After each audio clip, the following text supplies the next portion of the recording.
Let's talk about the high-level visits, because the German ministers for Labour and Economic Cooperation and Development are visiting countries in West Africa, Ghana and Cote d'Ivoire to discuss several important economic issues. To talk more about this, I want to bring in Arthur Sullivan from our partners DW in Berlin. Arthur, thank you for your time. One of the big topics of this visit, as we know it, is the new German supply chain law.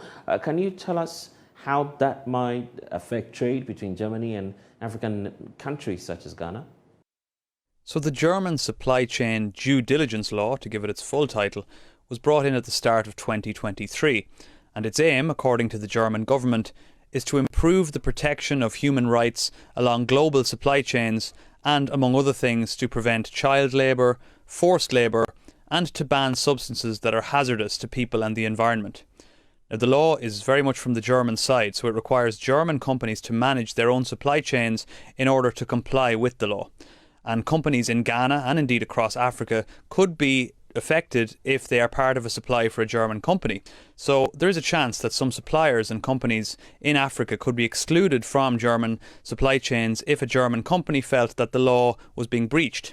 Now, it should be noted that there are lots of German businesses who don't like this new law.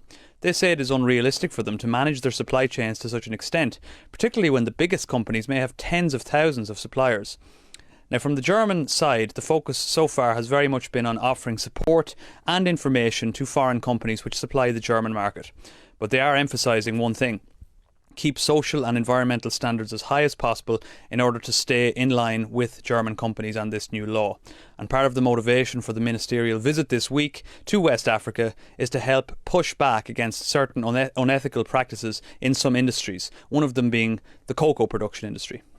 And we've been monitoring that all throughout. Another huge topic for Germany also has got to do with migration, especially skilled labor. Germany needs migrants. Can African countries fill this gap? Well, the two ministers who are visiting West Africa this week represent the departments for labour and economic development. So dealing with Germany's labour shortage is maybe the biggest motivation of all behind this trip. During the visit so far, they have said that the German government is undertaking what they refer to as a paradigm shift in German migration policy. And when you look into things a little bit, they may well be right. Germany does need to attract skilled workers urgently. There's nothing new there. We've known about this for a while. It has labour shortages across multiple sectors, namely the IT sector, healthcare and construction. It also has an ageing population, so there are many skilled workers leaving the workforce each year, and that number is going up. So Germany is relaxing its immigration laws, and it says that its aim is to create the most modern law of its kind in Europe. It wants to lower hurdles to make it easier for people who want to move to Germany to do so. It says, in short, it wants safe, regular and orderly migration. Now, what role can Africa play, and specifically a country like Ghana? Well, Germany and the German government very much believes that it can play a big role. Ghana, like much of Africa, has a very young population, and in a joint declaration with the Ghanaian government this week, the ministers announced that increasing the flow of workers from Ghana to Germany was a very clear policy goal which they're now working towards, and this visit has been a big part of that. The German ministers, I recall, was describing this as a win-win situation for both African countries and Germany on the question of labour and migration. What exactly does she mean by this? Well, this is really the biggest question perhaps when we talk about an issue like this, because it's one thing for a wealthy, very well-developed economy like Germany to say that it needs skilled workers and it needs to take them from other countries. But obviously countries like Ghana and others across Africa need these workers too, and certainly they may need them even more so in the future as their economies develop.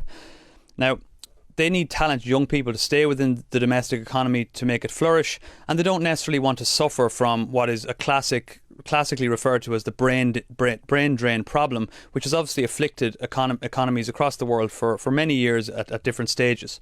So when this minister talks about win-win, that means that this skilled migration policy really has to benefit both countries and both economies. Now, for example, there are many skilled and educated young workers in the Ghanaian labour market at present, but the problem is they don't have the opportunities that their skills demand within Ghana. They need, obviously, jobs in order to develop their skills further, but a well-managed labour policy with Germany, in theory, should be able to provide them with this opportunity if they can travel to Germany and work there, not only to develop their professional skills, but obviously, of course, to earn well.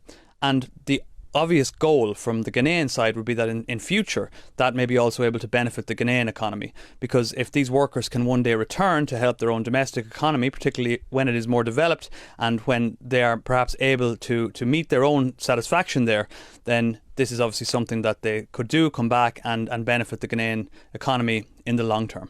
Okay, then let's leave it here for now. Sullivan, thank you. You're still with our partners, DW. And that's all we have for you in this package of The Pulse. I'm Lester, so log on to myjoyonline.com.